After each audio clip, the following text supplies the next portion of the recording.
The iGS800 is a colour touchscreen bike computer with a large display and a broad feature set, and compared to more established competitors, it hovers Kestrel-like at an attractive price point. That's not to say it's cheap. The iGS800 represents a fair chunk of change. It needs to deliver on quality and performance. So how does it stand up to the rigorous not rigorous sportive cyclist test protocols? Can it pounce upon the tasty field mouse of commercial success? Onwards and let's find out. Caw-caw! Disclaimer time. iGPSport sent me the device for free to try out and review, which is nice and warms the cockles of my loins. I can't guarantee zero bias, so feel free to lather a rich coating of salt all over my hot potatoes, if you wouldn't mind. Also, please to ignore that I struggle sometimes to say iGPSport.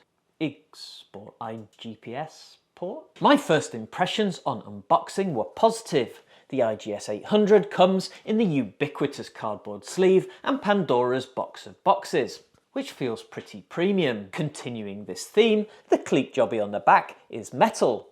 I only realised that non-plastic mounts were a thing when I bought the Edge 1040. I've never personally had a problem with the little fins breaking, though from comments it seems it does happen. Anyway, like the Edge 1040, the iGS800 also has a non-plastic cleat. I assume it's aluminum. And with the plastic back having this carbon weave effect, it all gives the device a premium look and feel, which I'm here for. The computer also came with a rubber protective sheath in the box, a nice touch, and again one that matches the Edge 1040, at least the one I bought. Said sheath is a bit on the baggy side, which isn't ideal, but sadly not uncommon for me. The initial setup was straightforward, both on the device and then connecting it to the iGPSport app. The flow all felt very familiar and similar to certain other bike computer producers, which is a recurrent theme. In fact, it recurs right now with the iGS800's user interface. Don't get me wrong, I like it, but it is very similar to recent Garmin devices. We have a scrolling list of thingies, Garmin calls them glances, on the home screen. There's a pull down quick setting screen, and the range of post-ride summary screens gives a strong whiff of G-Daddy. As I say, it's no bad thing from a user perspective. It all feels very intuitive, but I've no idea how close to the wind iGPSport are sailing from a legal perspective. Staying with the widget and the look and feel of the user interface, it's very customizable. We have the usual day and night modes, as well as 9 different theme colors. You can choose from 2 different height settings for each widget to display more or less info on your home screen. It's probably not a make or break factor in your buying decision, but it all adds to the experience of using the iGS800 device. Riding experience. And the intuitive vibe continues as we move to riding with the iGS800. The device boots up quickly, far quicker than Garmin's, and providing hours out in the open seems to lock on quickly to GPS. And on the subject of satellites, the iGS800 speaks to 4 different systems and lets you choose between 5 different combinations and 2 frequency bands. Pick between precise or power saving options or your own custom combo, or, as I did, let the iGS800 decide for you. The iGS800 comes preordained with a number of default data screens, including the usual grid, map, elevation chart, and the ubiquitous but does anyone use it lap times view. It also has a few extra default data screens containing charts and other nice visual representations of interesting metrics. I particularly liked the one showing ride stamina remaining and the training effect of the ride so far. Now I imagine I could craft similar lenses on my Garmin's, but I haven't so far. I appreciate that iGPSport has done it for me. What I don't appreciate is that iGPSport is tempting me, siren-like, to buy a power meter and fill in some of these blank fields. Like on competitor devices, you can select from and tweak a number of ride profiles: road, indoor, commute, East London bike courier. There's a definite cohort of optically challenged riders that will tip their bins to the presence of a large font option as one of these default profiles. On a similar ragged tip, the beeps on the iGS800 are loud.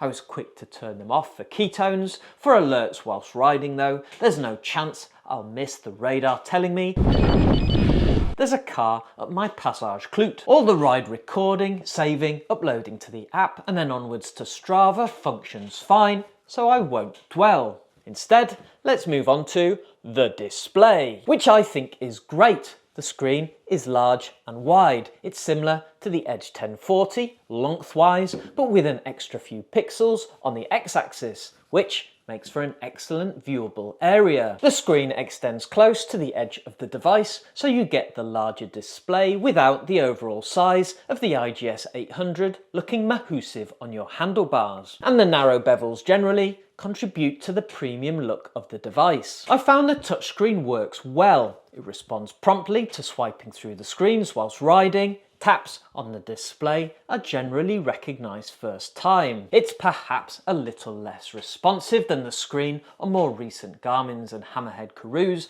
but it doesn't materially impact functionality or my overall experience. Where it definitely falls short though is in the gloved hand department. You can just about swipe through the riding screens, but anything requiring finer control is pretty much out. I haven't had much chance to use the iGS800 in the rain. I'll add a comment below or update my linked blog post if the touchscreen goes haywire. Have no fear though, if wet plus touch equals crazy, the iGS800 also has buttons of the physical varietar, a quiver of them arrayed around the sides and leading edge of the device. It's easy to switch back and forth betwixt button and touchscreen as your method of control desires pulsate. Now to mention, you can do most things using only the buttons, but unlike recent touchscreen edges, you can't do everything with them.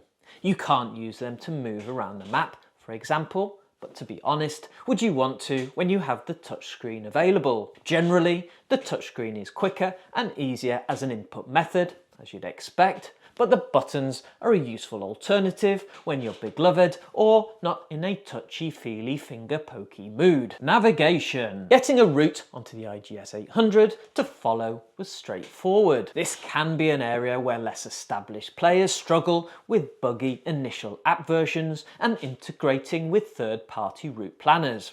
But no such issues here. Via the iGPSport app, I was able to import, with actually quite a lot of control, the ones I wanted from my Strava starred routes. I also uploaded manually a TCX file I created with Ride with GPS with nay bother. Then we just send the route from the app to the bike computer device and bingo bango, we're done. Be aware though that if your route doesn't contain a cue sheet, the iGS800 won't add them, unlike the latest Garmin's. The routes display clearly on the map, helped by the map itself being clear and there being copious screen real estate. Slightly oddly, while Strava routes don't contain lists of turn directions, you still get a lot of alerts. Every bend in the road, not just junctions, seems to prompt an arrow and a distance countdown. Maybe I had it in World Rally Championship mode. Right 6 into straight followed by left 3 crest. At least I could be 100% confident at every moment that I was going the right way. And in fact, because there's plenty of space to display them, the turn alerts don't impact map viewability, which I discover isn't a word. It might be a word. Is it a word? Creating a route on the device is more limited. You can drop a pin and navigate to it, or reuse a recent activity, and that's about it. Which for me is fine. My route creation activatoire occurs 90% on my computer and a little bit on my phone.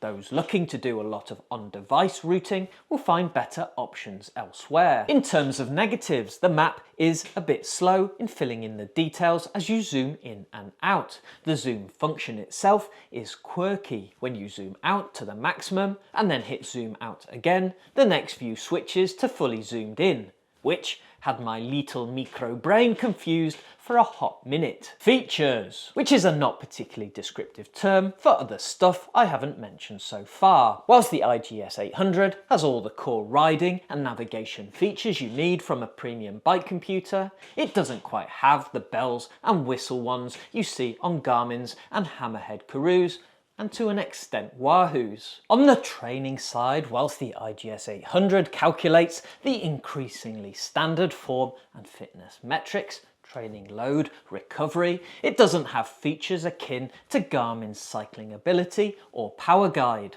It does still tell me though I'm a fine physical specimen, because Tony Flattery will get you everywhere. There isn't a bike alarm, it doesn't provide rider tracking, and the device won't call your mum when you take a tumble. The iGS800 does, however, have a climb feature, presumably called iClimb, because getting sued by just one multinational corporation isn't enough for them. But said iClimb is similar to the first generation of such features from competitors. There's a specific data screen showing a colour-coded elevation chart and various climb stats, but the screen is only present for climbs on a preloaded route. The iGS800 won't identify climbs on the fly or allow you to search for those nearby on the device. My love of the updated Climb Pro on recent Garmin's is well known to the 5 subscribers of this channel. But even I can see that many people will be prepared to forego it in favour of a perfectly adequate set of climb metrics on a device that costs substantially less money. And that point goes generally for a lot of these features.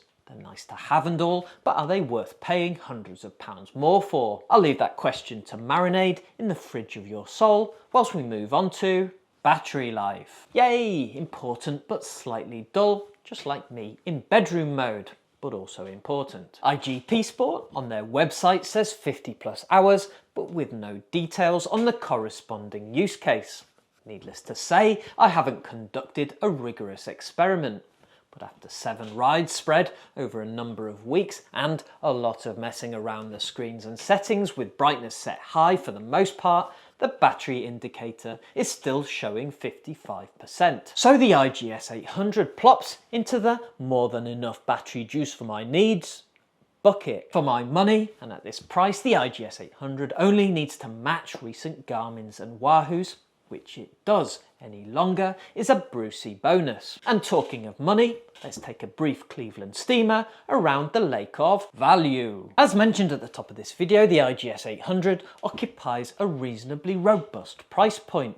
I'll flash up the current price on the screen now. That said, in today's frothy GPS market, it's probably mid-range for what you can spend. But with its jumbo screen size, build quality and core feature set, the iGS800's budget tank tracks are parked firmly on the premium lawns of Garmin, Hammerhead and Wahoo. With no claim of scientific or mathematical accuracy, I'd say you're getting about 80 to 90% of a very top-end bike computer at about 60% of the cost, which in value terms is strong. Now, I've only been using the iGS800 for just over a month. We can hardly call my test protocols exhaustive, but so far I've not found any issues that would prevent me from entering a loving long-term relationship. If you're in the market for a large touchscreen bike computer, you're not already chain whipped into the Garmin ecosystem, and you don't need the more esoteric feature bells and piccolos, you should give the iGS800 a look. If you found this video useful or entertaining, please give it a like. Then watch this video, which YouTube knows you'll love.